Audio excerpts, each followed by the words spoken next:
Hi there. I thought I'd do a kind of summary video on the Eton Satellit. As some of you know, I've been using it for some DXing recently, got it for Christmas. And so far it has proven itself to be a fantastic little radio. When I took it out for the first time, I managed to copy Solomon Islands for the first time. I copied Pyongyang, North Korea, on 3320 kilohertz for the first time ever on that particular frequency. I also copied Radio Guinea in like an armchair copy, better than I'd ever heard that station. And bearing in mind that I, have used the Sony ICF 2001D and the Panasonic RFB65 to listen to that station. A lot of other stations I recorded with this radio. It's proven to be brilliant. In contrast to the original kind of reviews of it when it was first introduced, which complained about general sensitivity, audio quality on sync, audio on single sideband reception. Well, there's a long list, even problems with the display. And I don't know whether it's firmware updates that have been implemented since then or not, but in my experience, the general kind of conclusion, which was it wasn't worthy, it was an insult to the Satellit brand, is completely incorrect. And in fact, speaking to a very experienced DXer who owned the Satellit 400, 500, 700, and says that this, based on the reception videos I've taken so far with this radio, it's much better than any of those sort of classic Grundig satellites. I think part of the problem is because it's so small. We're not, Grundig satellites are supposed to be huge. I mean, look at the 800. I mean, it's literally monstrously large. Nothing wrong with that. This thing is tiny. I mean, compared to this, my IC R20 scanner, I mean, it's not much bigger than that. It's not much bigger than the Texan PL310ET, but it is a high-end receiver based on what I've heard with it so far, using a 50-meter long wire. I've just written an article for the SWLing Post about this radio and about some of my recent receptions that I've recorded that are on the channel. But I thought I would just give you guys a quick rundown of some of the features. So it's fairly well known, the features of this radio, but effectively it has sync, which is activated by hitting a button, and you wait a second or so, and so there's sync lower sideband. Press another button and it switches over to upper sideband. Hit the original button again and you go back to AM, and then you can then select SSB, lower sideband, upper sideband. It does work. I don't think the sync is going to be as effective as, say, the ICF 2001D, but that radio would be very hard to beat. There are various bandwidth filters, 2K, 2.5 kilohertz, 3, 4 and 6, and I saw someone complain actually that why stop at 6, which is kind of fair comment if you're going to use it on FM with headphones, but I guess the primary use of this radio might not be for that. I don't know what the purpose was intended to be. The light, which is adjustable, can be switched off, and then you can toggle through various brightnesses. I have to be careful with that because I left the light on, switched the radio off, and it actually used some, when I came back to it a couple of weeks later, the battery had kind of almost discharged.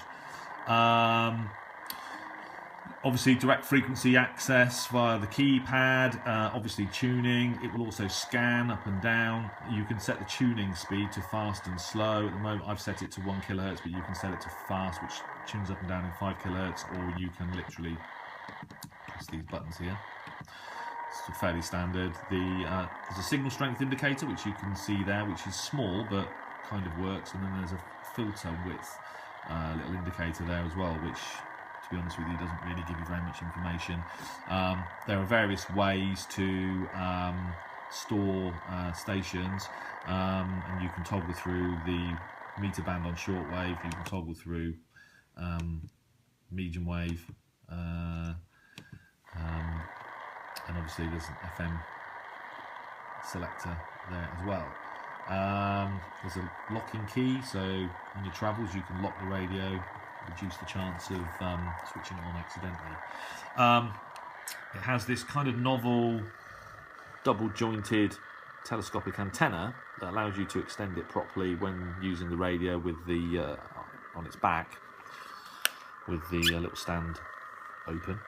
And then there's an external antenna socket, a local DX switch, a headphone socket, and then mains input. And then on the other side, you've got obviously the tuning knob, a volume control, and then there's a line in and out socket, which I guess would be most handy for taking audio recordings directly from the receiver. It comes with instructions, a rather cheap pouch, and a mains supply in that box there. I got it. This came from Amazon from the United States, so it's come with a sort of US style main socket, which is fine. And then, yeah, as I said, overall, it's proved to be a very well performing radio. I have no complaints so far, you know, for what it is. I guess if people still have an issue with this radio, it might be that it's historical as much as anything else. When it was first introduced, you know, some of these issues may well have been real. But in my experience, and I've used some really good radios, you know, the SW55, SW77, 2001D, RFB65, some of the best portables ever made. And I'll be totally honest with you, I'm being honest when I say that I think this little radio is right up there with the best of them. And so, whilst some of my subscribers have sort of contacted me and said that they looked at the reviews for this radio and they were basically too scared to buy it, which I get, in my experience, if you're looking for a new modern portable but that's high end, don't hesitate and buy this radio, because you know, it's amazing. I don't know how long, it's been over a year that I've been trying to copy Solomon Islands with various long wires and various receivers, and didn't manage it. But the first time I took this out and connected up a 15-meter long wire to it, there it was. And of course, that might be by chance. It might have been that propagation conditions at the time were, you know, optimum, but that's what happened. So what's going to be interesting is testing this radio directly against something very good, such as the Sony 2001D. It would also be interesting actually to test this radio against the Eton E1, which I've got, a second-hand one, because that was, I think, potentially destined to be marketed as the Satellit 900, and it never was in the end. And this is the Satellit that we have today, so that might be quite interesting as well. But yeah, overall, a very nice radio, and one which I recommend. There'll be more videos to come, including using this radio. I did a test with the Benito Bonnie whip against the 50-meter long wire, using this radio. So I have 3 reception videos that basically compare the performance of the whip against a long wire antenna rather than a barbed wire fence, which was interesting as well. So there's 3 videos just on that to come as well.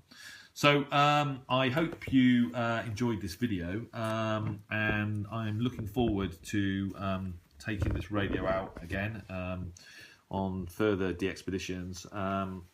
In the meantime, I wish you all a great weekend, and thanks for watching.